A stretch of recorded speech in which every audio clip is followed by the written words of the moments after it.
Like the gag is it's like it's interesting because like even like in my own college experience, like I remember first coming into like a feminist theory class and like I'm like, oh my gosh, over here intersectionality, identity, oh my gosh, like what? And at the root of it is there being an experience, right? And academics figuring out how to name it, figuring out what to name it, which is all it's all an argument based upon what scholar you're looking at, okay? And I don't want to get too much into it because I can go on and on and on about it, right? But why is this relevant? Well, it's relevant because it again reaffirms the idea that like while educational institutions um, or like credentials and even licenses can provide someone with theoretical concepts, it doesn't necessarily equip these experts with any real experience to fully understand what's being theorized. All right, that's all I'm gonna say there. Arguably, okay? You can argue all you want with me, like that's fine.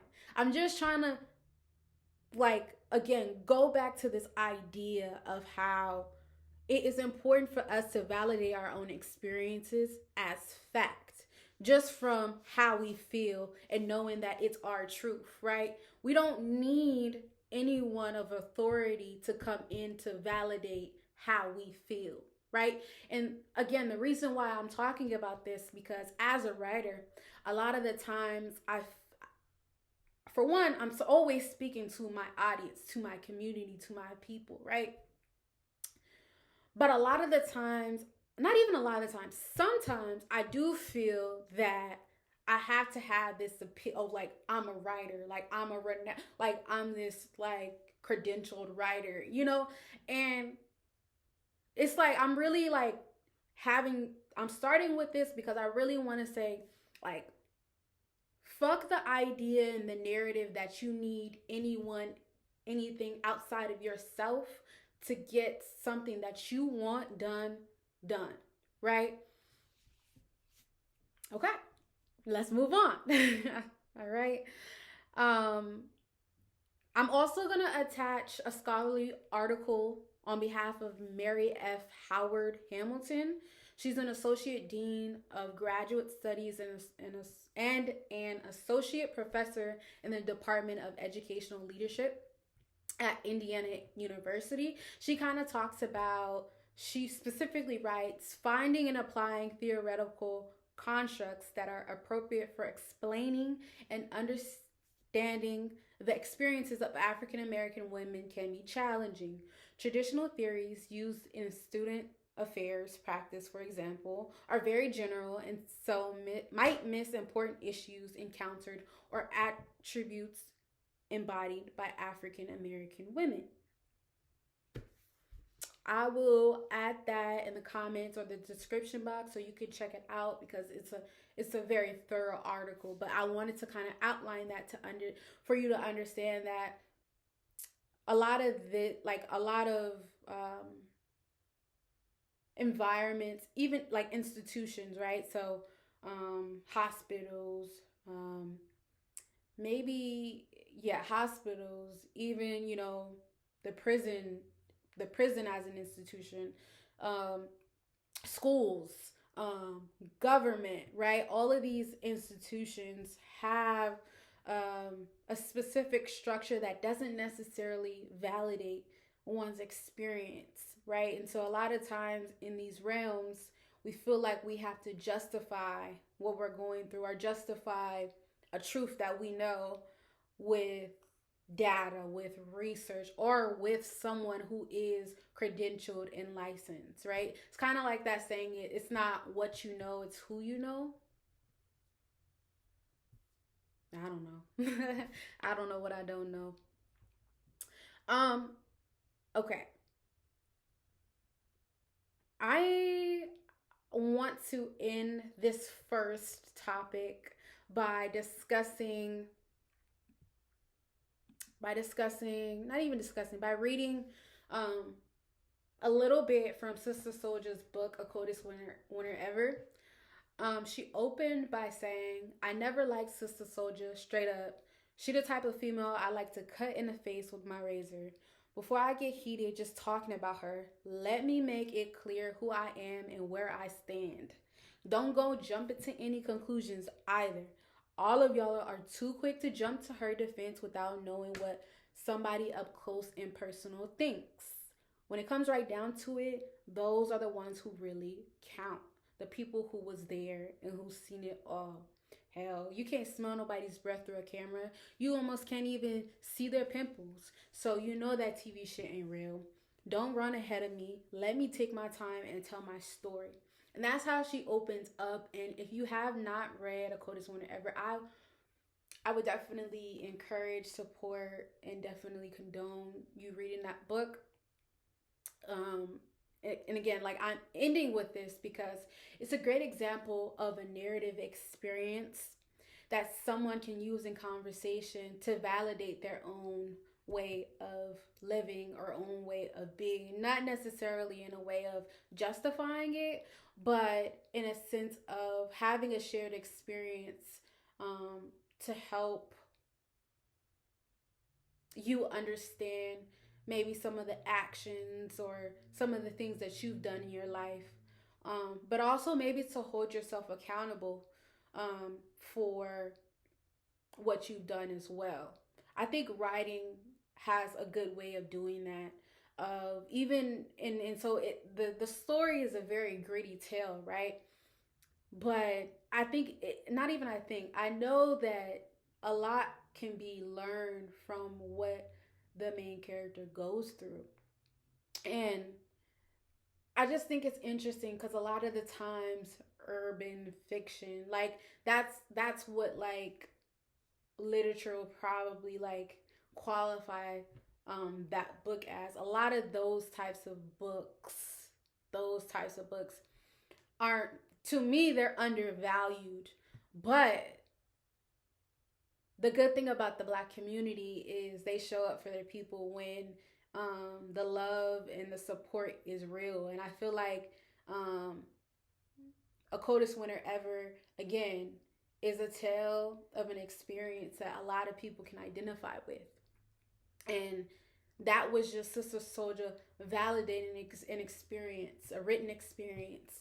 And I just appreciate that. Like, I appreciate when, even, and I, again, like, with this being the art of Yoni persuasion, I think that as women, right, we have a hard time understanding that it is okay to feel how we feel. But if it's ever the case where someone makes you feel as though you shouldn't feel the way that you're feeling, it's important to understand the dynamics of the room and what's happening, right? Because they're not you.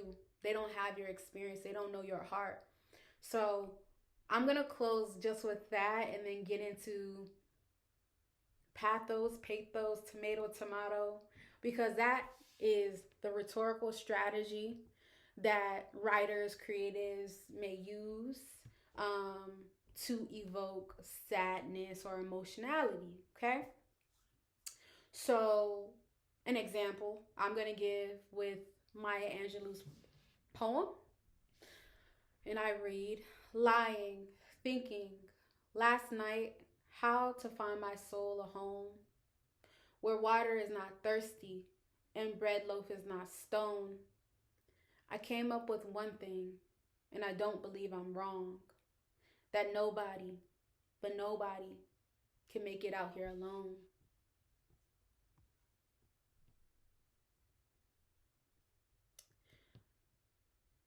Um, so how do we validate our emotional experiences if and when we are often told that our own feelings don't matter?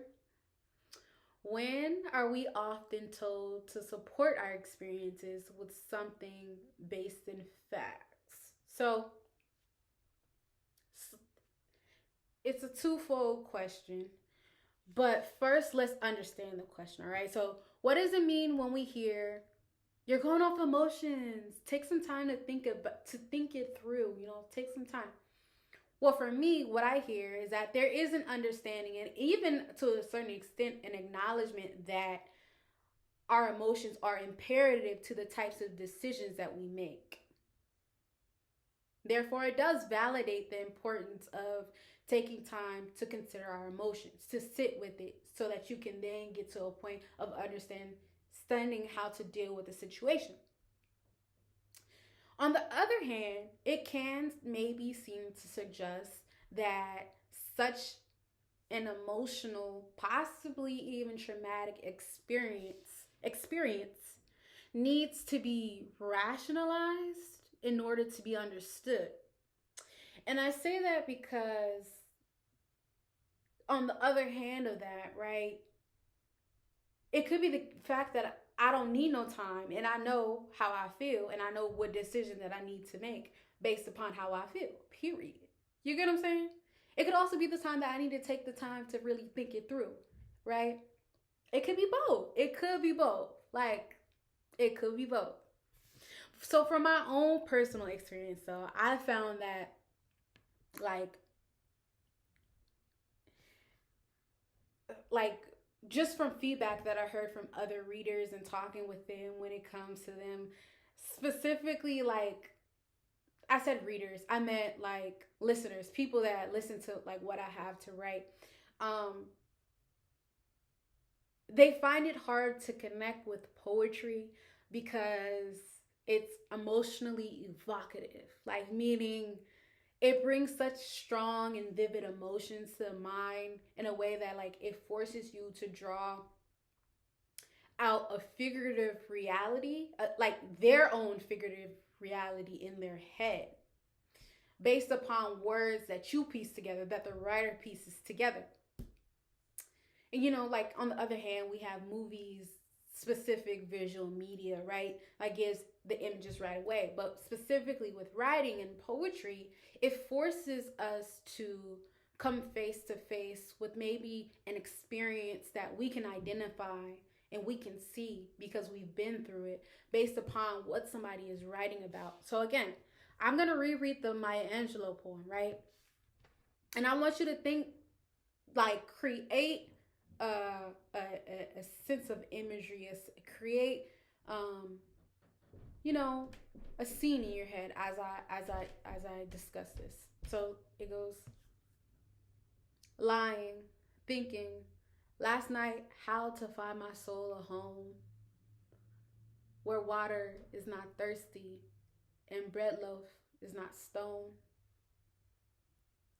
I came up with one thing, and I don't believe I'm wrong. That nobody, but nobody, can make it out here alone.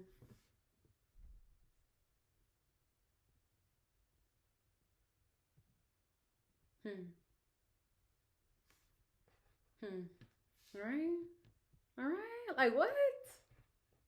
It took me a lot of places. And again, like, shout out to the Black Writers Collective because a lot of what we do is discuss poetry, discuss writings, discuss readings of our own, but also from other people. Um, and talk about what we feel, what comes up from reading that. We 100% validate our experience as fact, which helps us to have a voice in our writing that is certain, that is fact, so that when you hear us, it's absolute. It's not confusing. It's not debatable. It's I said what I said, you know?